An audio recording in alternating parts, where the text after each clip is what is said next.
Back again to talk about foreshortening.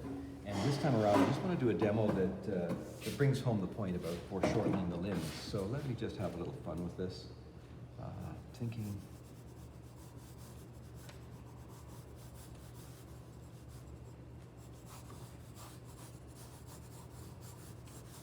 So I'm just working out a context, you might say, by working out a figure.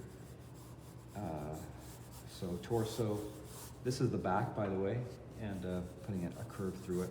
I think I'd like to get a bit of a twist in it as well. I'm just visualizing this in my mind's eye. So a nice C curve running through the back, taking it up to here, and now what I want to do is I want to work out, as I so often will do, I'll work out my position for the hand first. And I do want to size up the hand. I'm thinking about here when I'm looking at that shoulder. And so what I want to do is just drop the hand in and then work my way back to it. And I'm going to just stack cross sections on top of each other to make this work. So I think of the wrist as being a little like a 2x4 in basic shape.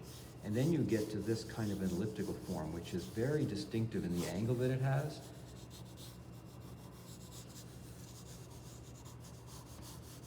Biceps and triceps, and I just start to push all of those cross sections together and lump them on top of each other to start to get my shape working.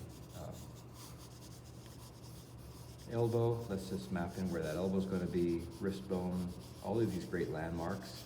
I want to build now, let's start to build an actual form for this. So looking at this I'm thinking baby finger, drop it down, down, down. So I'm actually thinking about a shape about like this for the palm, form of the palm.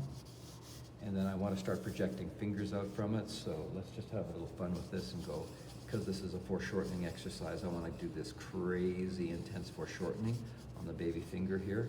And then I want to work my way up to, somewhere about like that with the first finger. And then I want to find my arc in between.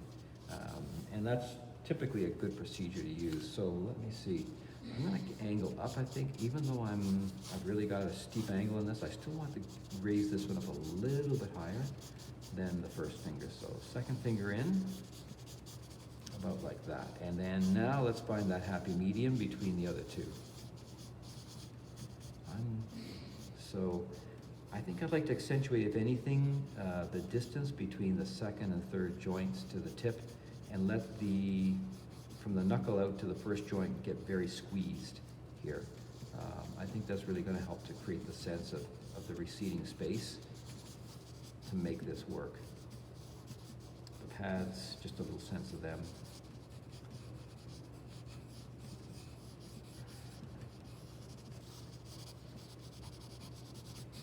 The ball of because this is such a severe foreshortening, even the palm is being foreshortened. This isn't just about foreshortening the fingers, this is about foreshortening the whole work. So the palm is foreshortened. I'm thinking that helps in the placement of the ball of the thumb right about there. And then let me just extend thumb about like that. Okay, I'm going to see if I can size this up just a bit more.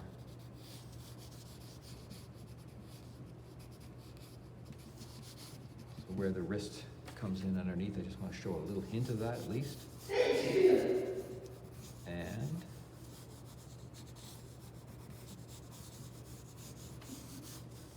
okay, now I want to come up but not too high up, and then push back on the other arm.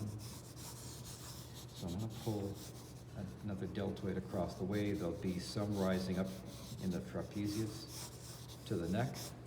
And I'm moving this thing all over the place. Once again, I want to find my way to the other. This is an arm receding on the other side. Just thinking I can push that out a bit more.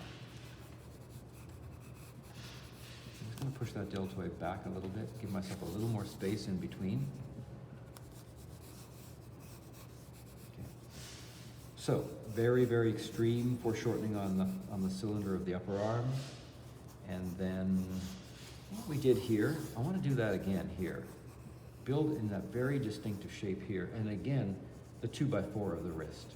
So that's the 2x4 of the wrist, and there's that distinctive angle to the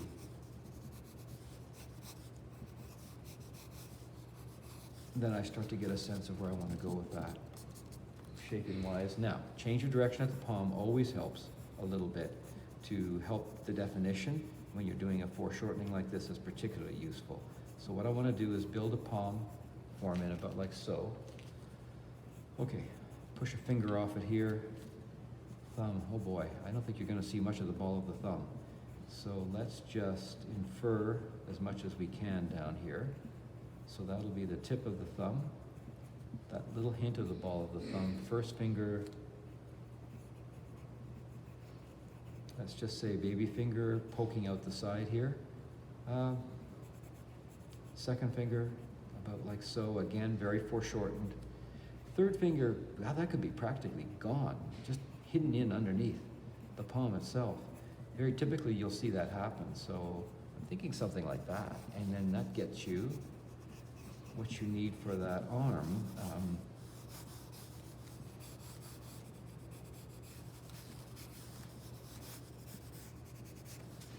Pardon me, I'll try to keep this thing from shifting too much.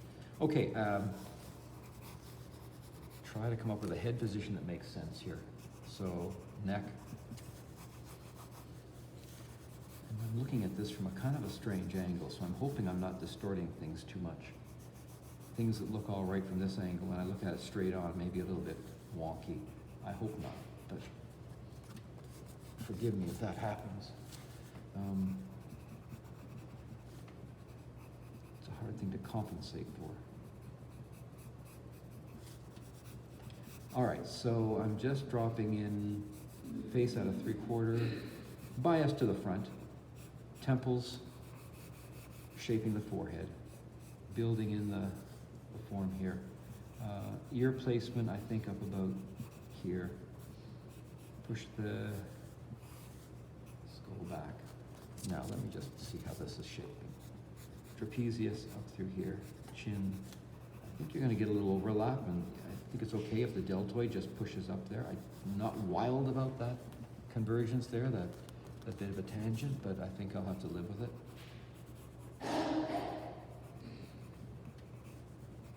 Now, as I see this shaping up, I think I want to just push this even further back. That instinct I had earlier to push it back, obviously, was a good instinct, and I should have taken it more seriously. I want to just take this whole thing and angle it back a bit. So the cross-sectioning here really helpful. The 2x4 here, really helpful. Building this edge of the palm and this change of direction through the hand, I think, is helping me to get something with a bit of visual flow to it.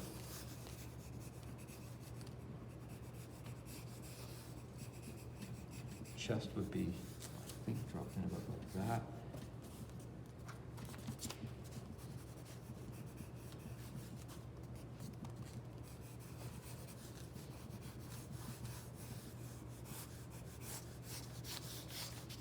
Yes, I think I'm going to be redefining everything here for a minute. Hang on.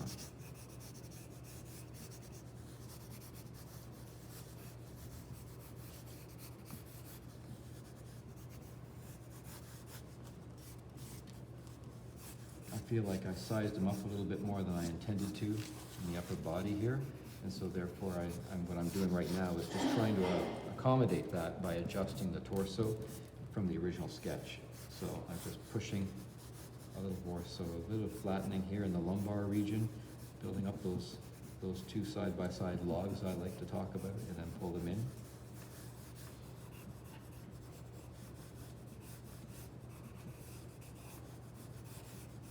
What is sometimes referred to as the cape of the trapezius running down. I just want to blast a little bit of that in there, have a look at it. Ribs, if you saw them, would be very sharply angled like so, but of course the lats are going to obscure them as they run down the side of the body and in. External obliques, let's just get a little hint of those in there.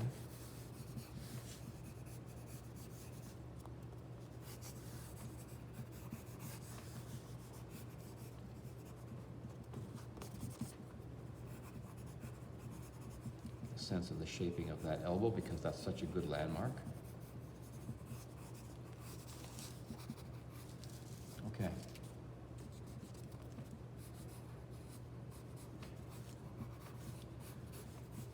And I think we could work with that and do something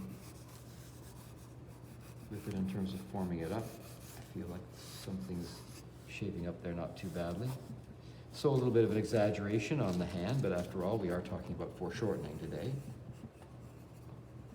So I think I'm entitled to have a little fun with that.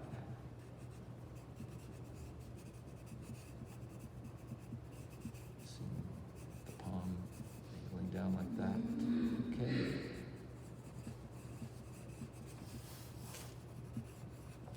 All right.